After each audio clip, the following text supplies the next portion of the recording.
So, while nagla-lunch kayo, ay mag-discuss ako ng yun sa aking individual na intended learning outcomes, learning activity and assessment. So, yung aking topic po ay about sa geografiya ng Asia. So, para po sa intended learning outcome, for the first po natin sa cognitive ay may maliliwanag ang mga pangunahing katangian geographical ng Asia, kabilang ang mga rehiyon, klima, topografiya at likas na yaman at may uugnay ang mga ito sa kultura at pamumuhay ng mga Asyano.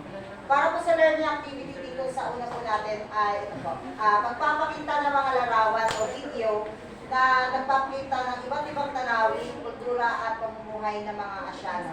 So more on ito yung mga ginagawa natin na mamin sa may flashcards, may mga videos regarding sa mga sa geographical na aspect ng buong Asia. So para po sa assessment dito, ayun, pagsusulit ukol sa mga pangunahing katangiang geographical ng Asia, maaari po ito fill in the blanks, matching type, multiple choice or TDs. Next po natin for the affective domain, maipapakita ang kalagahan ng mayamang diversidad ng geografiya ng Asia at ang impluwensya nito sa mga pamayanan at kultura na umusbong. Para po sa learning activity, ay magkakaroon po tayo ng group discussion kung saan ay magbabahagi ang bawat isa sa grupo ayon sa mga sumusunod. So dalawa lang po ito. Ang pinagmulan po nilang lugar, ito po ay para sa kanilang mother and father.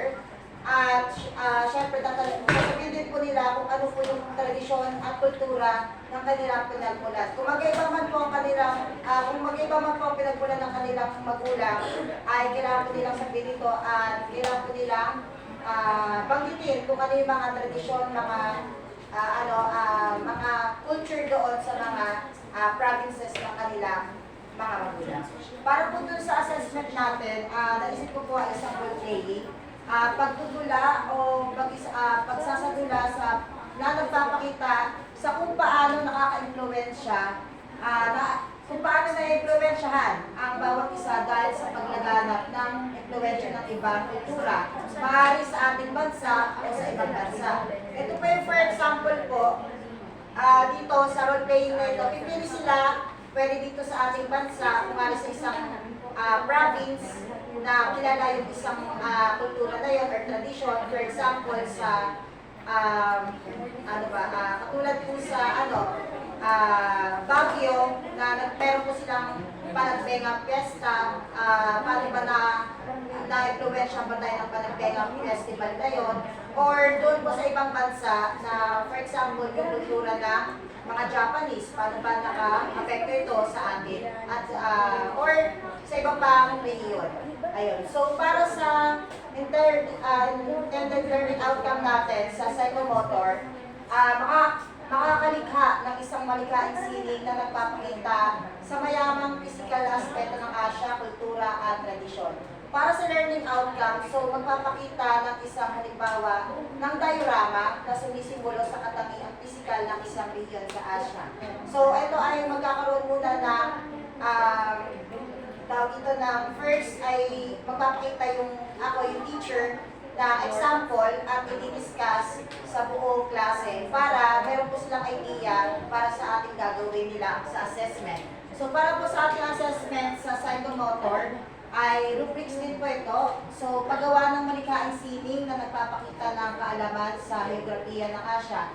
Ito pong malikhaing sining na ito maaari pong diorama, collage, drawing, or sculpture na maaaring gawa sa sabon or clay at iba pa pong klaseng form of art.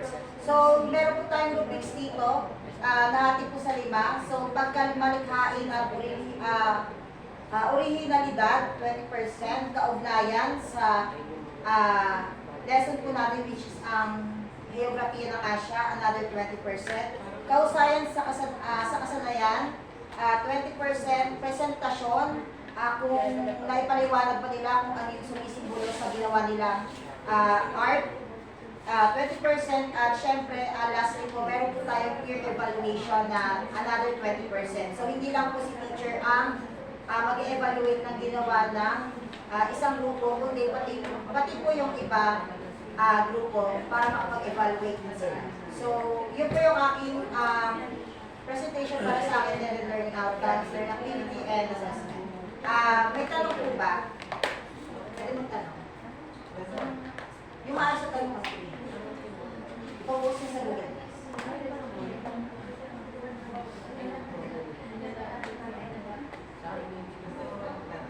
Go lang. Bakit ang criteria may stick na 20? Di ba dapat?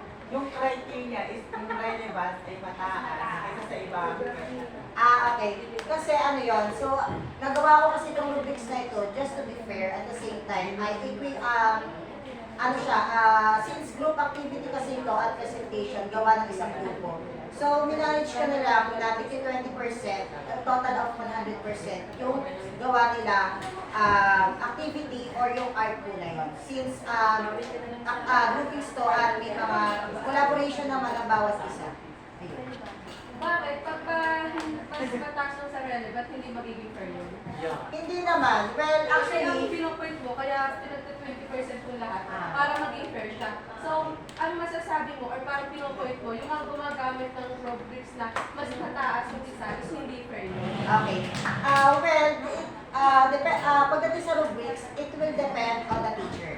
Maaari siyang magbago at pwede siyang palitan. It can be revised, but it will depend on the teacher kung paano niya gagawin ang isang rubrics. This one is kind of example, and it is not totally the permanent rubrics para or criteria para sa ginawang activity para doon sa teacher. Si Fernando. Wait lang. What do you mean na example? Ay, isa-isa tayo para ano. Wait lang. What do you mean na example lang yung gagamitin mo para ma-assess mo yung activity na ginawa ng student para sa'yo? Parang masasabi mo, example lang siya. Well, kasi since ako ang nagturo and I know what kind or rubrics that I will use. So, I think it is, for me, it is a fair na rubrics for each and everyone. Kasi kung, pwede naman, kumbaga sabi ko diba, yung ginawa ko is a sample, at the same time, hindi naman pinaka-standard ng bawat isa. Pag sinabi natin hindi standard, ibig sabihin, pwedeng magbago. So, it will depend on on how the teacher will create a rubrics. Si Fernandez daw po. Sige, si Fernandez. Ay, isa-isa lang tayo. Tanong ka na Ako Fernandez. muna. Ano? May sinaguluhan na ako dun sa activity Okay. Sige, ganito po yun. So, may point naman. Ang sabi nga dito sa ating affective ay, di ba ano ba yung ating intended learning outcome? May pakita ang kalagahan ng mayamang diversidad ng geografiya ng Asia at ang influensya nito sa pamayanan at kultura ng Muslim. So, ang ginawa ko dito sa learning activity natin, as para at the same time makarelate ang mga estudyante doon sa ating learning intended learning outcome, ginawa po ko siya kung saan yung kanilang magiging topic is about sa kanilang family. Philippines is part of the Asia. So I think, yung pinagmulan ng kanilang mga family ay may mga epekto yon, hindi lamang sa kultura, kundi the behavior itself, na nagiging, na kumbaga ay kinonect mo doon sa atin. Kumbaga ito small part, micro, yung small level, low level, and then dito naman pagdating sa assessment, higher level ko siya kung saan dito naman, pipili naman ng mga culture or tradition na tawag dito na influensyahan, hindi lamang ang bawat isa doon sa buong Asia, kundi yung bawat isa din sa atin. For example, paano ba naapektuhan ng ang bawat isa sa atin bilang Pilipino ang kultura na mayroon ng South Korean. Example, yung mga K-pop, music, na kung saan na-adapt natin. So, ito po yung ginawa kong assessment para sa kanila. Another question. Ikaw kayo lang po. Okay na po. Okay. So, that is my presentation and thank you. Sorry. I did that. I feel